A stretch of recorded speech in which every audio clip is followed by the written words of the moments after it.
सबको जय मसीह की। प्रभु यीशु मसीह के नाम से आपका अभिनंदन और आपका स्वागत परमेश्वर के वचन में। मैं परमेश्वर के वचन से आज जो है दूसरा तीमुथिय 3 अध्याय 1 से लेकर के 13 आयत तक को मैं पढ़ूंगा जल्दी से और उसके बाद हम परमेश्वर के वचन में प्रवेश करेंगे। पर यह स्मरण रख कि अंतिम दिनों में कठिन समय आएंगे, क्योंकि मनुष्य स्वार्थी, लोभी, डिंगमार, अभिमानी, निंदक, माता पिता की आज्ञा टालने वाले, कृतज्ञ, अपवित्र, दया रहित, क्षमा रहित, दोष लगाने वाले, असंयमी, कठोर, भले के बैरी, विश्वासघाती, ढीठ, घमंडी और परमेश्वर के नहीं वरन सुख विलास के ही चलने वाले होंगे। वे भक्ति का भेष तो धरेंगे पर उनकी शक्ति को न मानेंगे। ऐसों से परे रहना। इन्हीं में से वे लोग हैं जो घरों में दबे पांव घुस आते हैं और उन दुर्बल स्त्रियों को वश में कर लेते हैं, जो पापों से दबी और हर प्रकार की अभिलाषाओं के वश में हैं और सदा सीखती तो रहती हैं, पर सत्य की पहचान तब कभी नहीं पहुंचाती। जैसे यन्नेस और यब्रेश ने मूसा का विरोध किया था, वैसे ही ये भी सत्य का विरोध करते हैं। ये ऐसे मनुष्य हैं जिनकी बुद्धि भ्रष्ट हो गई है और वे विश्वास के विषय में निकम्मे हैं, पर वे इससे आगे नहीं बढ़ सकते, क्योंकि जैसे उनकी अज्ञानता सब मनुष्यों पर प्रकट हुई थी, वैसे ही इनकी भी हो जाएगी। परंतु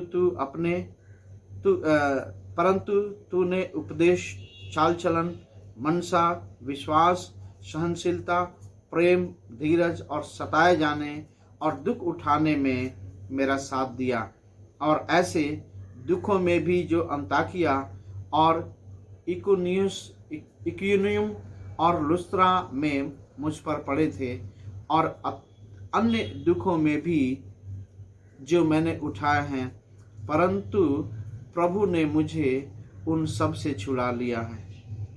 पर जितने मसीह यीशु में भक्ति के साथ जीवन बिताना चाहते हैं, वे सब सताए जाएंगे, परंतु दुष्ट और बहकाने वाले, धोखा देते हुए और धोखा खाते हुए बिगड़ते चले जाएंगे।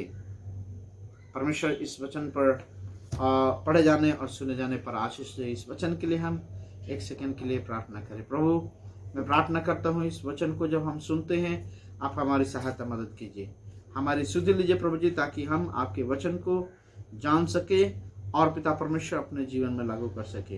यीशु मसीह के नाम से आमीन। अभी जो है ये वचन जैसे हमने पढ़ा और इससे आप वाकिफ हो गए होंगे कि ये अंतिम दिनों के समय में बात करता है, और इसलिए आज का मेरा संदेश ये होगा कि हम अंतिम दिनों के लिए कैसे अपनी तैयारी करें, या अंतिम दिनों में कैसे हम अपने आप को तैयार कर सकें। दूसरा तीमुथिय 3 अध्याय 1 से लेकर के 33 आयत तक पढ़ते हैं हम, लेकिन अगर 2 अध्याय के 24 आयत से ही हम पढ़ेंगे तो इसका पूरा संदर्भ भी हमें प्राप्त होने लगेगा। और जब हम बात करते हैं अंतिम समय में, तो अंतिम समय के विषय में जब पढ़ा जाता है तो हम इसे एस्केटोलॉजी या अंतिम भावी समय के रूप में जानते हैं, और ये इसका मतलब ये है कि इसका ऐसा अध्ययन जो अंतिम समय में क्या होने वाला है, केवल वही नहीं, लेकिन अंतिम समय में हम अपने आप को कैसे तैयार करें, हम अपने आप को किस रीति से परमेश्वर के वचन के अनुसार अपने आप को ढालें, ये मूल चीज है।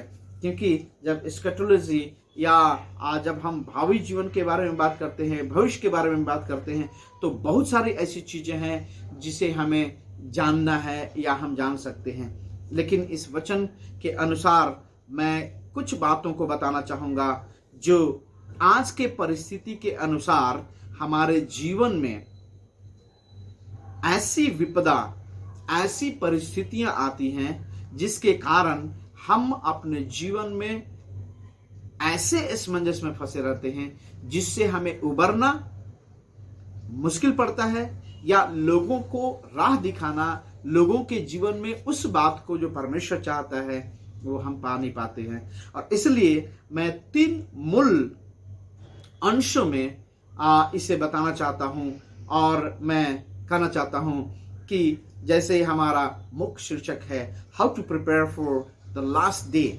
उसमें पहली मुख्य बिंदु ये है कि नो द टाइम, समय को जानो। पहली बात, सबसे हमें इस बात को सीखने की जरूरत है कि समय को जानो। पहले आयत में लिखा है कि क्या समय होगा। पौलुस इस बात को कहते हैं कि पर यह स्मरण रख कि अंतिम दिनों में कठिन समय आएंगे। कठिन समय की अपेक्षा हमें करनी है, या कठिन समय को हमें नजरअंदाज नहीं करना है, क्योंकि इस बात को हमें जानना है कि वो अंत का समय आ रहा है। पौलुस इसी बात को कहते हैं कि वो समय आ गया है, समय आ रहा है। तो ये भूतकाल, भविष्यकाल के बीच में हम जब रहते हैं वर्तमान काल में, ऐसा लगता है कि पौलुस इस बात को बताना चाहते हैं कि वो भविष्यकाल जिसकी हम अपेक्षा कर रहे हैं कि प्रभु यीशु मसीह आएगा, लेकिन उसके साथ साथ कष्ट भी आएगा, वो कब है, क्या है, ये हमारे जीवन के लिए पहेली बन जाती है। क्यों? क्योंकि हम भविष्य को देखते हैं कि आने वाला है, लेकिन अभी क्या हो रहा है, अभी के परिस्थिति में हमें किस बात को करने की जरूरत है। जब हम ये नहीं जान पाते हैं तो हम गुमराह हुए हुए मसीह हैं। इसलिए हमें इस बात को जानना है कि कठिन समय आएंगे, और कई ऐसे वचन बताते हैं कि वो समय ऐसा होगा कि बहुत विपत्ति का समय होगा, सताव का समय होगा, मुसीबत का समय होगा, और एक दूसरे के ऊपर लोग चढ़ाई करेंगे। माँ पिताजी का नहीं होगा, और पिताजी माँ के नहीं होंगे, और बेटे के नहीं होंगे, बेटियों के नहीं होंगे, परिवार में कोलाहल रहेगा। वो समय आएंगे। वो समय जो है क्या है, आप अपने जीवन में जान सकते हैं आपकी कैसे, किस प्रकार के समय में आप हैं, या क्या परिस्थिति इस दुनिया का है। उस अंतिम दिनों में उस समय को हमें जानने की जरूरत है, और उस समय का पहचान क्या है, और भी इसके गहराई में जब हम जाते हैं तो इस प्रकार से उसका एक दूसरा पॉइंट ये है कि वो लोग गलत चीजों से प्रेम रखेंगे, लव ऑफ रॉन्ग थिंग्स। गलत चीजों का पसंदीदा चीज लोगों का हो जाएगा। जो चीज सही नहीं है वो चीज अपने जीवन के लिए लोग धारण करने लगेंगे, लेने लगेंगे।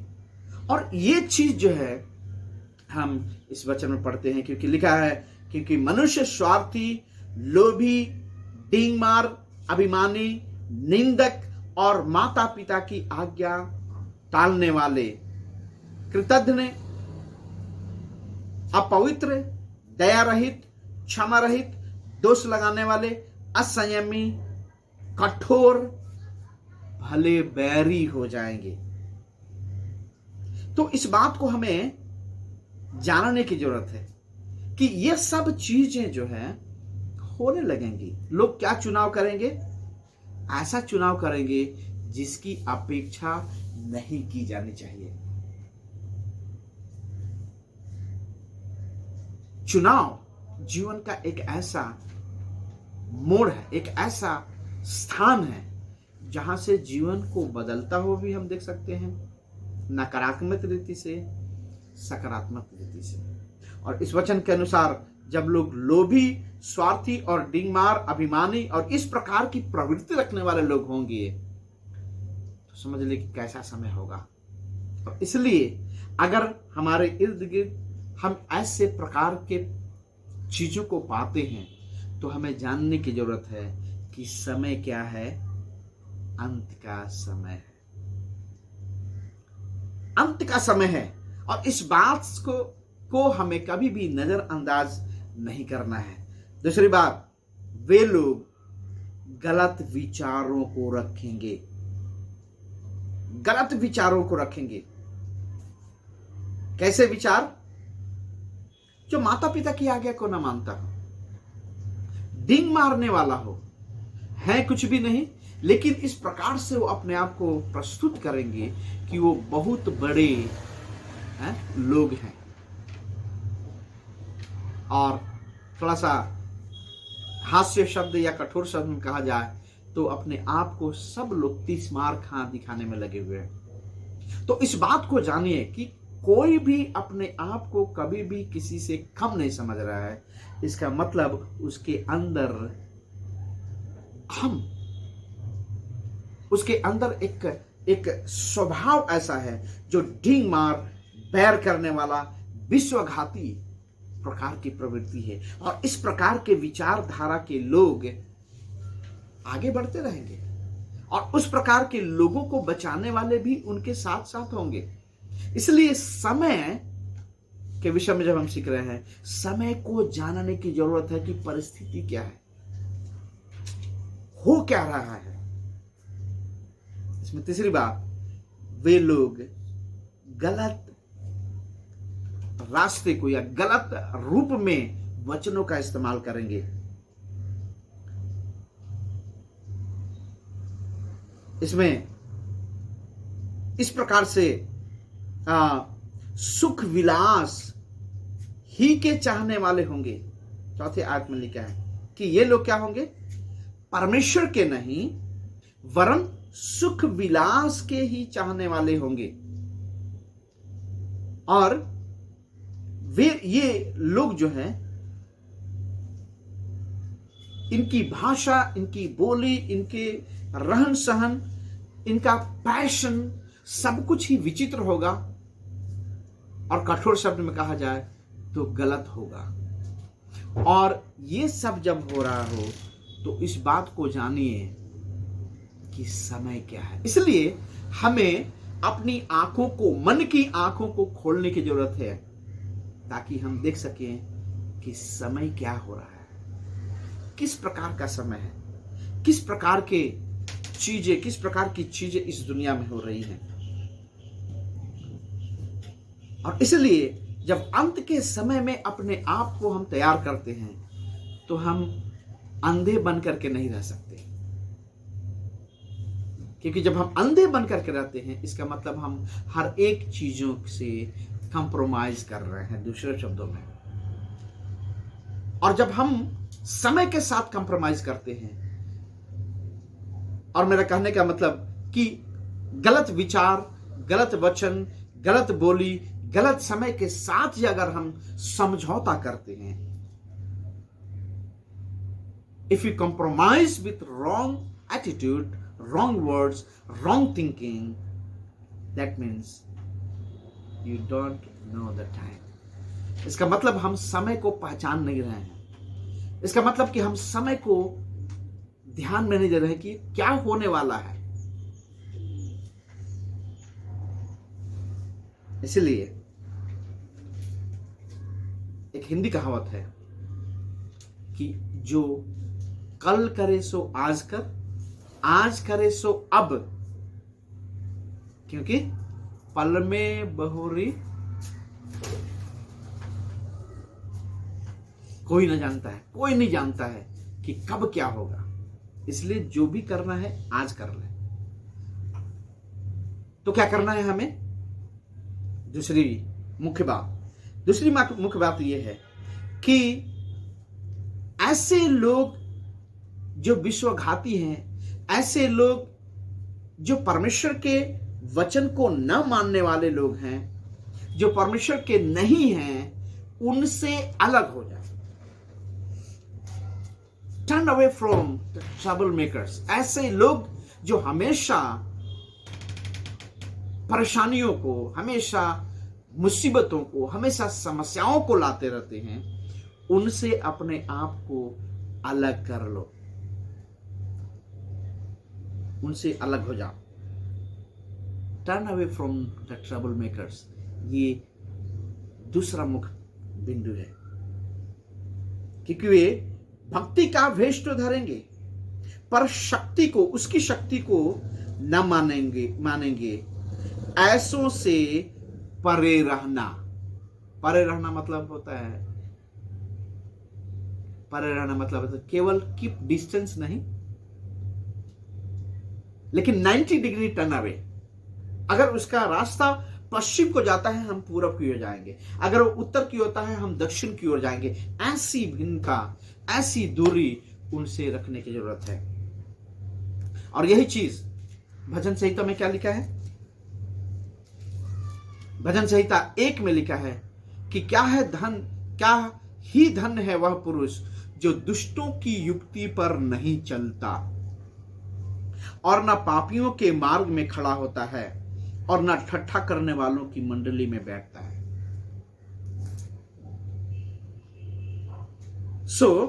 उनसे परे रहना वचन के अनुसार जो हम समझते हैं वैसा नहीं। चलो ठीक है, सब कुछ चलेगा नहीं होगा। हमें क्या करना है? उनसे अलग होना है। वे लोग आत्मिक रीति से क्या होंगे? भक्ति का भेष तो धरेंगे लेकिन मानेंगे नहीं। इसका मतलब पहली बात क्या है? वो हिपोक्रेट होंगे। या इसमें पहली बात क्या है कि वो बहरूपिया होंगे। और बहरूपिया क्या करते हैं? वो किसी चीज का भी भेष बनाते हैं लेकिन उनकी रियलिटी जो है वो नहीं होती है। उसी रीति से ऐसे लोग जो भक्ति का भेष तो बनाएंगे लेकिन परमेश्वर की शक्ति, परमेश्वर के सामर्थ्य को कभी भी नहीं मानेंगे। ऐसे लोगों से हमें दूर रहने की जरूरत है, क्योंकि अंत के समय में ऐसे ही लोग आएंगे। और यीशु मसीह के वचनों में जब आप पढ़ेंगे, उन्होंने क्या कहा कि अंत के समय में लोग आकर तुम्हें बहकाएंगे और तुमसे कहेंगे कि देखो यीशु वहां है, यीशु वहां है, यीशु वहां है। उनकी बातों में मत आना, ठीक है। उसके बाद 6वीं आयत में इस प्रकार से लिखा है। दूसरी बात इसमें यह है कि इन्हीं में से वे लोग हैं जो घरों में दबे पांव घुस आते हैं और दुर्बल स्त्रियों को वश में कर लेते हैं, जो पापों से दबी और हर प्रकार की अभिलाषाओं के वश में है। इसका मतलब वो किस प्रकार के लोग हैं? वो हर एक प्रकार के नैतिक पतन में रहने वाले लोग हैं। नैतिक पतन उनके जीवन में कुट करके घुस गया है, जिससे उन्हें परे रहने की जरूरत है। हमें परे रहने की जरूरत है, उनसे हमें विरुद्ध में जाने की जरूरत है। और ये चीज हमें जानना है, क्योंकि ऐसे लोग क्या करते हैं? जाते हैं और उनके घाव को खुरते हैं। इसका मतलब उनके पापों को गिनाते हैं, उनकी कमियों को गिनाते हैं, उनकी कमजोरियों को गिनाते हैं, और उन कमजोरियों को गिनाने के बाद फिर क्या करते हैं? उनको दबोच लेते हैं। और ये शैतान का तरीका है। इसलिए उन लोगों से हमें दूर रहने की जरूरत है, क्योंकि वो शैतान की तरह आ करके एक ऐसे लुभावने, एक ऐसे अभिलाषी, एक ऐसे दिलचस्पी को जगाते हैं लोगों के अंदर, ताकि लोग उनके जीवन में रम जाएं, उनसे प्रभावित हो जाएं और परमेश्वर की बातों से अलग हो जाएं। और ये लोग जो है दबे पांव आते हैं, मतलब बताते नहीं है। क्यों? क्योंकि वो भक्ति का भेष बना करके आते हैं। आपको ये अंतर नहीं दिखाया जाएगा कि ये सही मसीही है या सही मसीही नहीं है। आपको पता ही नहीं चलेगा। इसको बोलते हैं काउंटरफीट। आजकल बाजार में बहुत सारे ऐसे ब्रांड्स हैं और उन ब्रांडों के काउंटरफीट आ जाते हैं। अगर सैमसंग अगर ओरिजिनल कंपनी की है,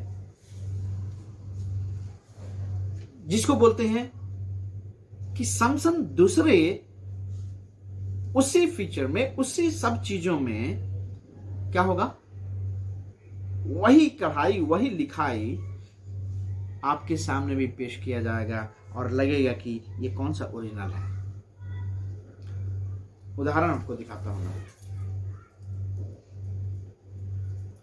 मैं ये घड़ी पहना हूं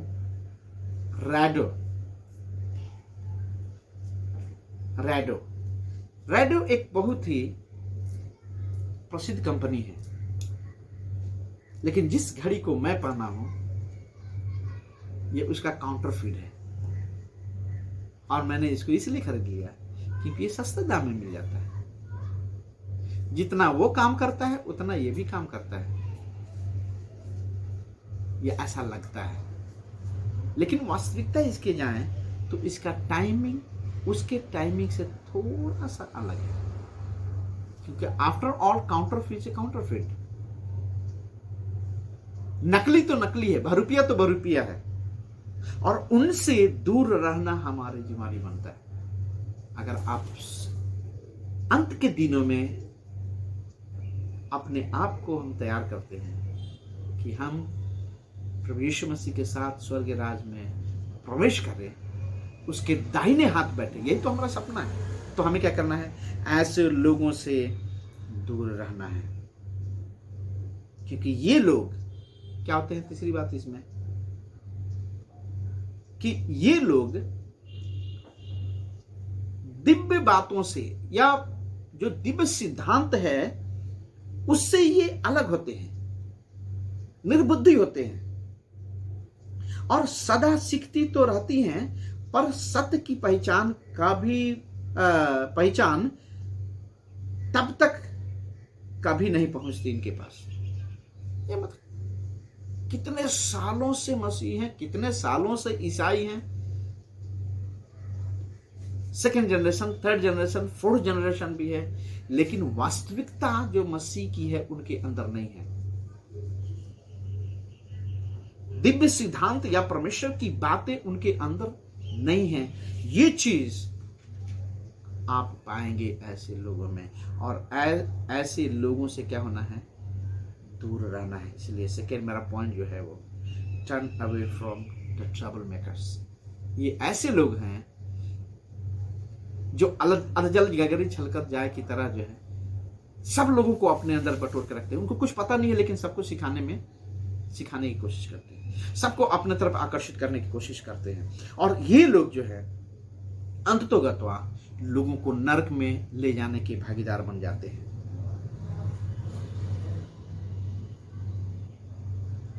अंततः ये क्या करते हैं, सत्य का विरोध करते हैं।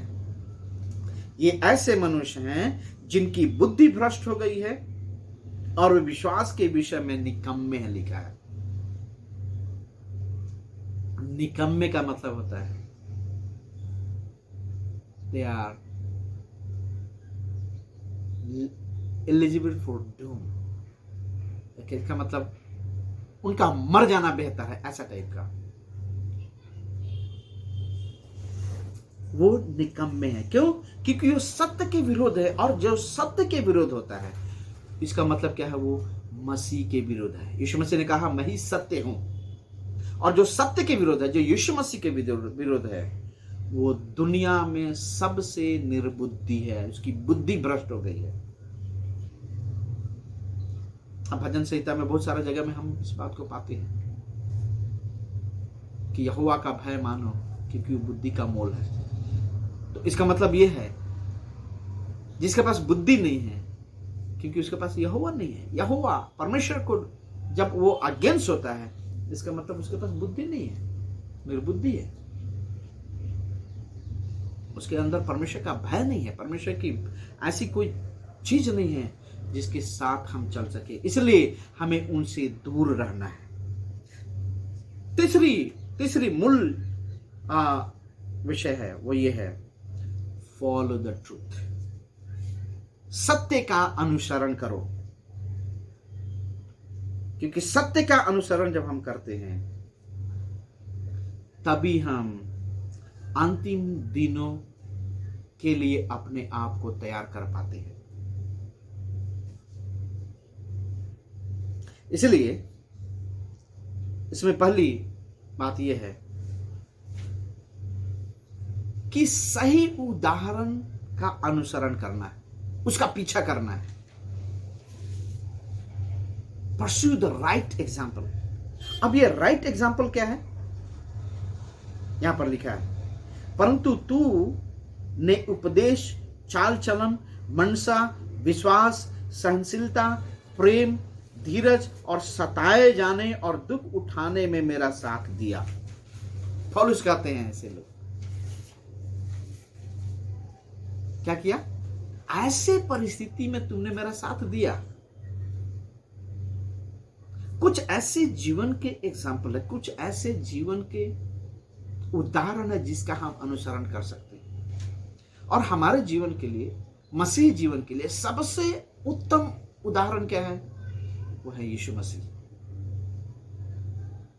यीशु मसीह, उसके समान और कोई भी उदाहरण इस पृथ्वी पर, इस संसार में, इस भूगोल में या आसमान में, जमीन में, पाताल में कोई भी नहीं है। और पौलुस इसी बात को कहते हैं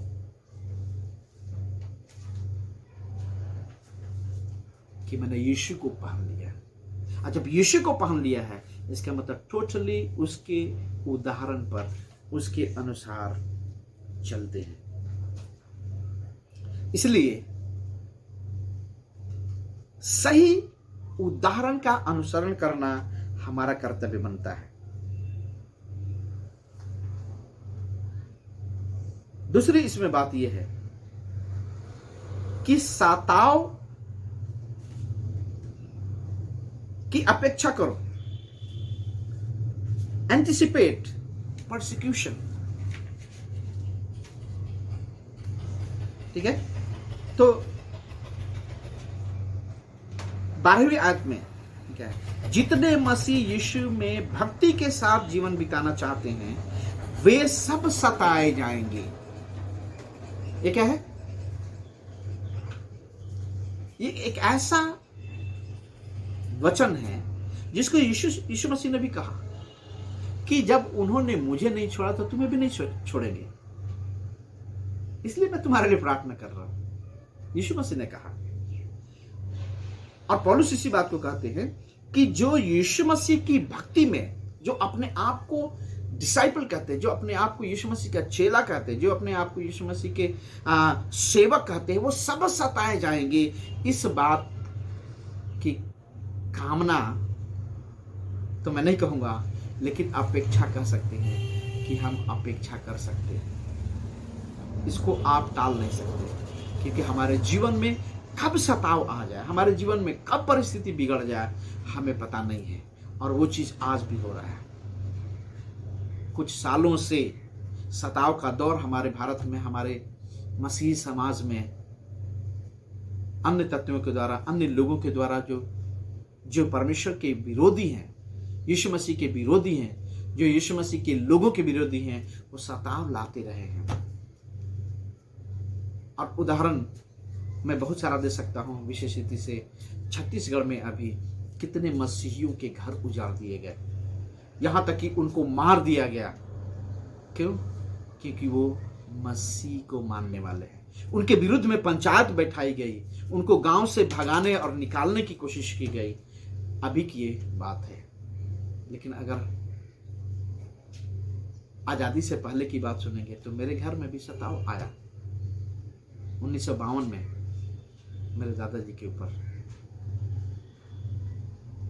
1989 में हमारे परिवार के ऊपर, जिसमें मैं भी था, हमारे ऊपर सताव आया, हमें गांव से बेदखल किया गया।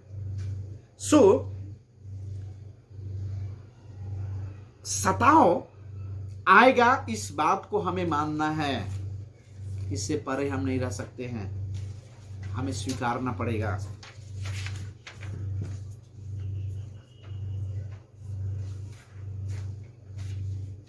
और दूसरी इसमें बात यह है कि पर तू उन बातों पर जो तूने सीखी हैं, विश्वास किया है, यह जानकर दृढ़ बना रह कि तूने उन्हें किन लोगों से सीखा है। आगे अगर हम पढ़ेंगे तो ये कहते हैं कि तुम पवित्र शास्त्र को जानते हो, विश्वास के द्वारा विश्वास करने से उद्धार प्राप्त करने के लिए बुद्धिमान बना जा सकता है। अंतिम आयतों को अगर पढ़ेंगे तो वहां पर लिखा है कि ठीक है, सो उद्धार प्राप्त करने के लिए बुद्धिमान बना जा सकता है।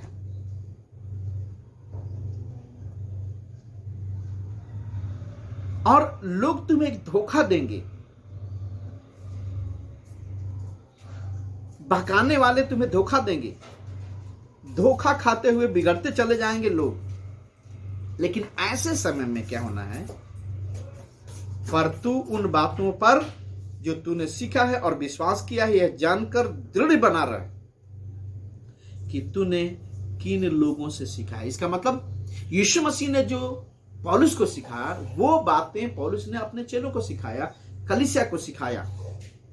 और इस बात को कह रहे हैं पौलुस कि तू उसमें बने रह। इसका मतलब सताव के समय में भी, इसका मतलब ऐसे परिस्थितियों में भी हमें आत्मिक रीति से बढ़ते रहने की जरूरत है।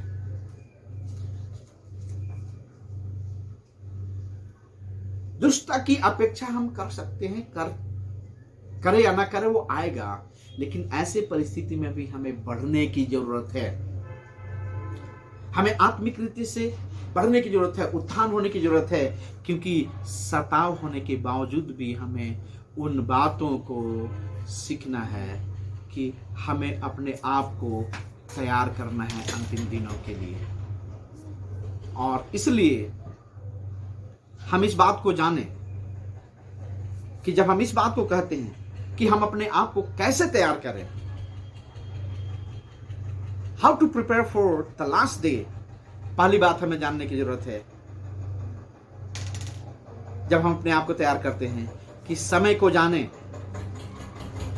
Turn from the trouble makers, ऐसे दुष्टता और दुष्ट लोगों से हम अलग रहें, फॉलो द ट्रूथ, सत्य को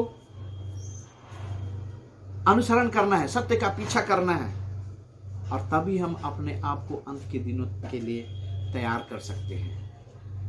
इस वचन के अनुसार मैं समापन करना चाहता हूं, अंत करना चाहता हूं, और वो ये है कि अंत के समय में हमें अपने आप को इस रीति से ढालना है कि कठिन परिस्थितियों के बावजूद भी अपने आप को परमेश्वर के नजदीकी में ले जा सके, परमेश्वर की पवित्रता में ले जा सके, परमेश्वर के वचन के मुताबिक अपने विश्वास को दृढ़ कर सके, और परमेश्वर हमारी मदद करे। आइए हम प्रार्थना करें और अंत करें। प्रभु जी, मैं धन्यवाद करता हूँ इस वचन के लिए जो आपने हमें दिया। अंत के दिनों में हम अपने आप को तैयार करें प्रभु जी, ताकि हम आपके साथ स्वर्ग राज में राज्य कर सके, आपके साथ बैठ सके। इसलिए हमें बुद्धि दीजिए, हमारी मदद कीजिए पिता परमेश्वर, ताकि प्रभु जी हम हर एक प्रकार के सताव, हर एक प्रकार की परिस्थिति में भी अपने आप को ये जानते हुए कि ये समय क्या है, समय क्या कह रहा है, हम अपने आप को हर एक प्रकार के गलत लोगों और गलत चीज़ों से दूर रखें और आप ही के पीछे चल सके, आप ही का अनुसरण कर सके। इसलिए हमारी मदद कीजिए। धन्यवाद करते हैं आपके वचन के लिए, यीशु मसीह के नाम से मांगते हैं, आमीन, आमीन।